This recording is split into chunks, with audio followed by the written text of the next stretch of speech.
I would like to welcome everyone to another edition of Faces of the Main Line. I'm your host, Rich Pagano. Today, our special guest is Delco's own Brad Ingelsby. Brad is the screenwriter, creator, and executive producer of the recent hit series, Mare of Easttown on HBO, which I just found out today was nominated for 16 Emmys. Brad, welcome to the show. Did you hear that? Well, I did hear that. Yes, I did hear that. Well, thanks for having me on, Rich. Appreciate it. 16 Emmys? Wow. Outstanding. Yeah, well, I feel very lucky. I feel lucky. Well, I have to read you what was in the paper a few weeks ago, and your dad's picture was in the Daily Times because he was at the event. The county went crazy over Mare of Easttown. A new Wawa opened up yesterday in Upper Darby, and they dedicated Thursday as Mare of Easttown Day, the show that introduced Wawa coffee to the world. Also, the first 100 customers will get a free Wawa Delco t-shirt and a limited edition sandwich called Mare of Easttown Spicy Cheesesteak will be sold throughout dozens of Wawas in Delco. Really, Brad, did you think this series was going to cause that kind of popularity? Never, Rich. I mean, never. I think whenever you write something or something gets made, there's always uncertainty as to how it's going to be viewed, received. And so you just never can predict how something is going to get out in the world and how people are going to react to it. And, I think it's a testament to Kate's performance that Mare, in particular, her character has resonated with audiences. And never could have predicted it, but I'm grateful that it's happened. And I'm thrilled that people have embraced Mare and Helen and Siobhan and all these characters in the way that they have. It's really a testament to the acting we have on display, and just really grateful to have gotten such wonderful actors in the show. Yeah, Brad, I wanted to ask you, because of COVID, didn't you have a 9-month break in the production?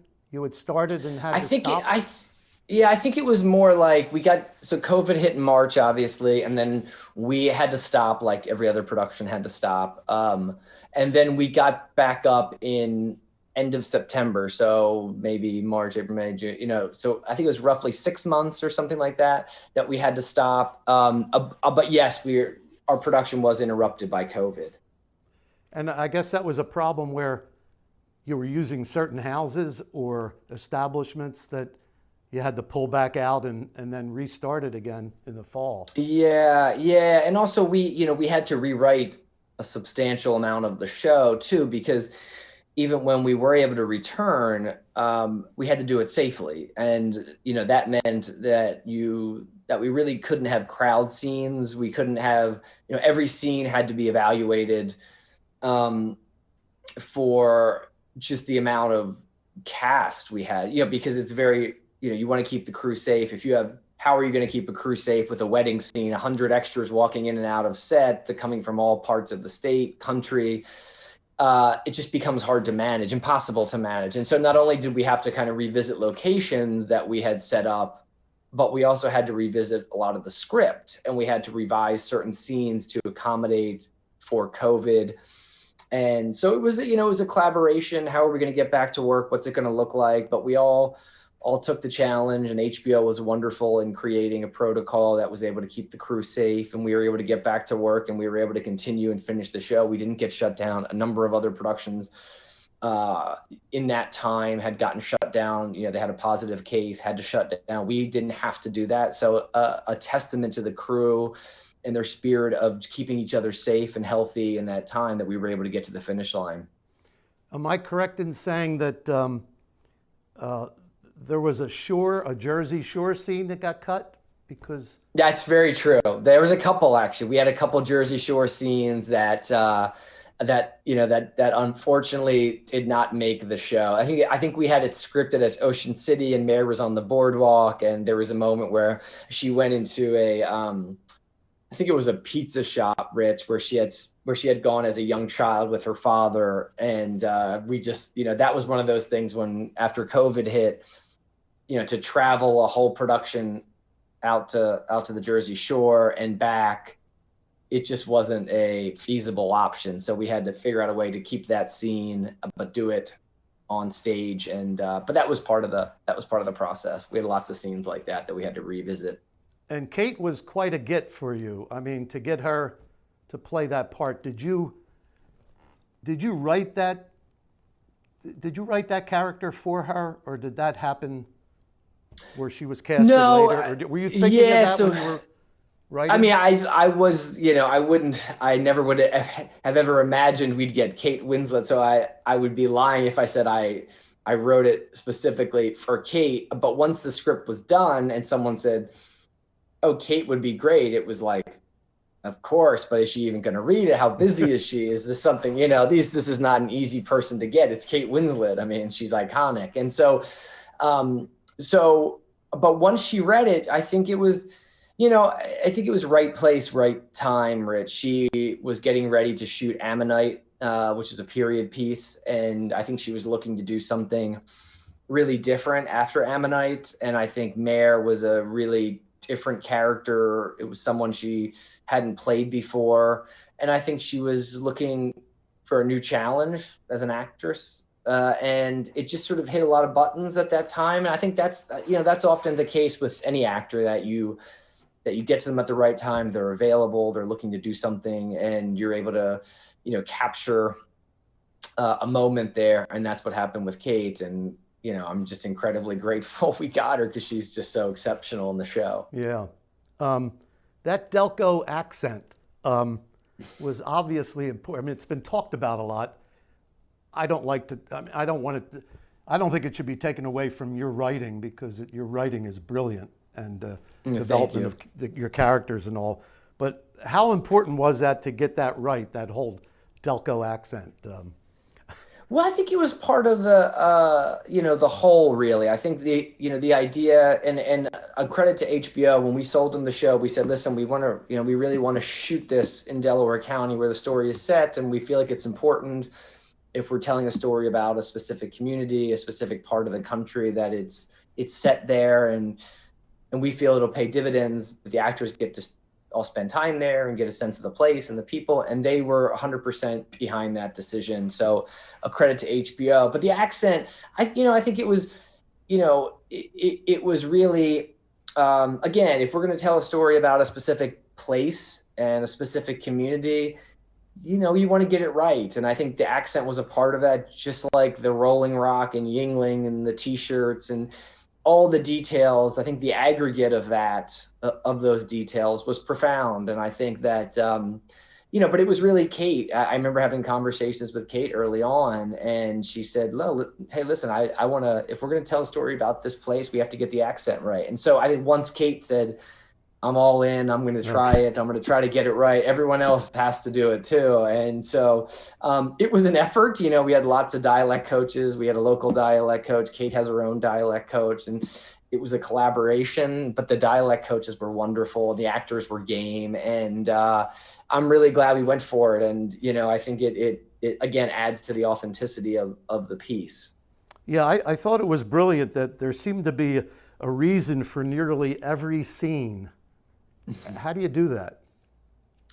Well, that's a good question. I mean, that's, I think maybe it's, you kind of have to know where the story is going emotionally. And so then how do you get there? And you're laying the track. This was a story about a woman who hasn't gotten over the loss of her son, has a lot of regret and guilt, and is also refusing to confront that, the thing that's been haunting her, which is the death of her son. And so if you look at it in a kind of a simple theme way, it's a story about a woman who refuses to confront this thing and then ultimately has to confront it. So how are the scenes in each episode emotionally leading up to that ending moment of going up to the attic, but also tracking the thriller aspect of the show, which is who killed this girl. And so I think that, it's never easy, but I think, just being mindful of where you have to get is always helpful. Having that lighthouse in the distance that's calling you home, and, knowing that, okay, this is emotionally a story about a woman that has to confront grief. And so that's always very helpful, I find. When you're developing your characters, do you spend more time on the people instead of rushing in to the so-called mystery of what you're doing? I mean, I tend to care less about the mystery, myself. I don't. If you looked at Mare of Easttown, there's nothing particularly unique about that mystery. It's a teenage girl who's been killed. I mean, we've seen this story countless times. I think what interested me was a detective who had this moment of glory as a teenager who's been trying to live up to the image people in the community have of her. And we drop into her life at the very moment where she's sort of not able to, keep the facade any longer. Her son has killed himself. Her marriage is over. She's losing custody of a grandson that she loves dearly. And so that was interesting to me. Those pieces were the most interesting, spending time with this woman, Mare. And then, really, I wanted to spend time with that character, but I know that's not a show. And so what's the entertainment? How do you keep an audience coming back? And she's a detective. There's a mystery. That all made sense and clicked. So I guess to answer your question, I'm always more interested in the characters. That's always what drives me as a writer. But there's also an awareness of that the story has to have an engine, the engine has to be supported, and the engine has to be entertaining. And so, it's definitely characters, but also an awareness of that the other things have to be tended to as well. Yeah, I would get calls after each episode because I had friends that were watching it, and they were always asking, who do you think did it? But they were always talking about, the names that you use throughout all 7 episodes, names that are indigenous to Delaware County, places. Sure. I had just the first episode alone, Ridley, Glen Riddle, Wilmington, Pico, Las Spadas, Wawa Coffee. I mean, people were going crazy. Did you see how many he named this week? And oh, jeez, that's so funny.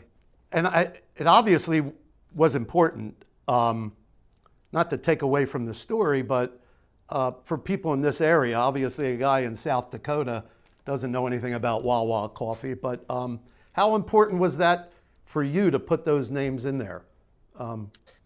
Yeah, I think, again, it goes back to the accent. It's more wanting to get the details right. There's a saying, in the specific is the universal. And I've always held to that. Like the more specific you can make something and the more universal it becomes. And that was sort of a mantra that I had while writing the scripts. And like you said, people in South Dakota, other states, it's not going to have any relevance, but when they hear it said,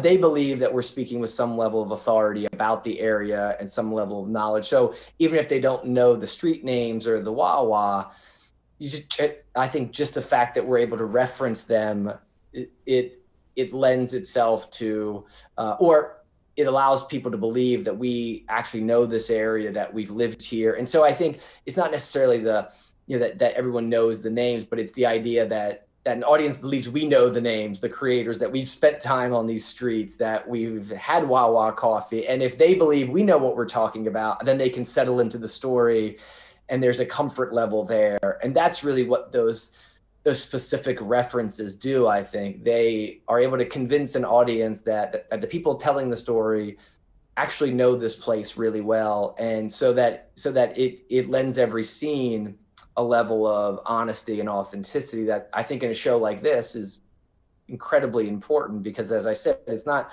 the most innovative story. It's a story about characters and getting wrapped up in the lives of a group of people and the shared history and experiences. And that to me is, you have to be very specific if you're going to sell that idea to people. Now, this was your first experience with TV. With the movies you've done, you write for 2 hours. Now all of a sudden, here's 7 hours of, 7 episodes. That's quite different. I mean, did you like it, or do you like doing movies better? Well, I think I like them both. I think the movie is, it's a certain experience with a movie. like you said, it's shorter. It's typically one character that you're spending it's one character story, not always, but a lot of the time, one main character that you're sort of traveling around with. And Mare, is obviously the main character of this show. But I think what I enjoyed about TV is, the time obviously it's a lot more writing, so that's hard. But what I really liked about it was getting to spend time with characters that you wouldn't be able to spend time with if it was a movie. I got to talk about Laurie's life and Dawn's life and Helen and Siobhan, and we got to spend time with characters that had we told the story as a movie, we probably wouldn't have been able to. But also, this was a story about community, so I don't know that it would have ever worked as a movie. I think it had to play in the TV space because it was very much a story about a community, and Mare was our eyes and ears, and she took us through the community, and she informed us about the relationships and the history, but it was very much a story about community. So it would have been I don't want to say impossible. I think it would have been hard to tell this as a movie and still have the emotional resonance that I wanted to achieve at the end, because I just don't think you would have been able to spend time with those characters outside of Mare. And so I think once we said this is about a community, I sort of instantly thought it can't be a movie. It's just has to be it just has to be a TV show.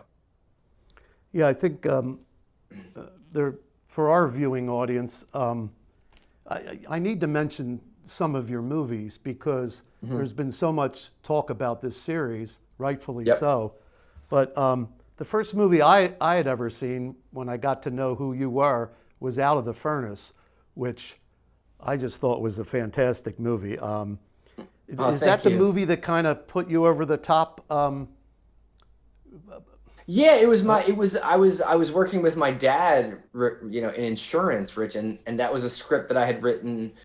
I went to graduate school in Los Angeles. I spent a couple of years studying writing, and in order to graduate, we had to write two scripts. One of the scripts that I used to graduate was called The Low Dweller, which became Out of the Furnace, and it was a script that I moved back to Pennsylvania, moved back home, was working with my dad, and a buddy of mine. He called me, Mike Pruss is his name. He works for Ridley Scott now, but at the time he was working at Focus, and he said, "Hey, I just took a job. I'm looking for scripts. Do you have any scripts you wrote at AFI lying around?" I said, "Sure, here they are. If you can do something with them, great." He then got me an agent. The agent liked the script, sent it around, and then the script sold. And so once the script sold, this agent who I'd never met, I had only spoken to on the phone a few times, said, "Hey, you got to move to LA. Like, you just got a big paycheck. You sold the script. You got to move to LA." And I did. I mean, I didn't move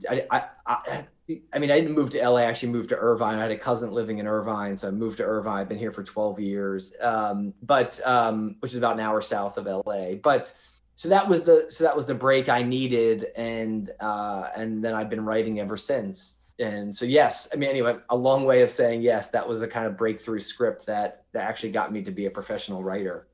Now, did you have anything to do with the casting in that movie? The casting was unbelievable, the people that are in that movie. And, No, I really didn't. So I sold that script, and then, as is the case sometimes, I sold that script to a company called Relativity. I did a couple just rewrites with them, and then they hired a director, Scott Cooper, who came on, and he kind of rewrote, the script. He hired the cast. He was in charge of directing it. So I didn't have a ton to do with it after writing the script, it happens sometimes in movies. Sometimes you're there every day and the director wants you to be on set revising lines. Other times the director's like, "Appreciate it, but we got it from here." It just really depends. And in that case, the director was a writer himself. He wanted to write the scripts. He took my script, he changed a bunch of stuff, and then went off and made it, it happens sometimes, Were you happy with what the movie? Yeah. I mean, I really was. I think the performances are incredible. Christian's incredible. Casey, who I've worked with, since, is wonderful. Obviously, Woody. I mean, I think the performances really stand out in that film. And Scott Cooper's, he's really good with actors. I think that's the part of it that I've always appreciated most are the performances all around. Yeah, I think it's some of the best work that those actors have ever done. Yeah. No, Christian Bale is incredible, and Casey's amazing. Is that the movie that Leonardo DiCaprio? Yes. Yeah. Yes. Did Yeah. he Yeah. want to So play that? he initially signed on with Ridley Scott. That's how the script sold, Rich, was those guys had attached themselves to the project. But pretty quickly after the script sold, it was apparent that the actors attached themselves to things and other things pop up. And so it became apparent pretty early after we sold the script that Leo wasn't going to do it. He had other commitments that were happening. And so, that's when Scott came on as a director, and he got Christian Bale, and they sort of went off and made it. But yeah, I mean, wonderful, wonderful actors in that film. Now that original title, Low Dweller, did you name your I would see that after each episode.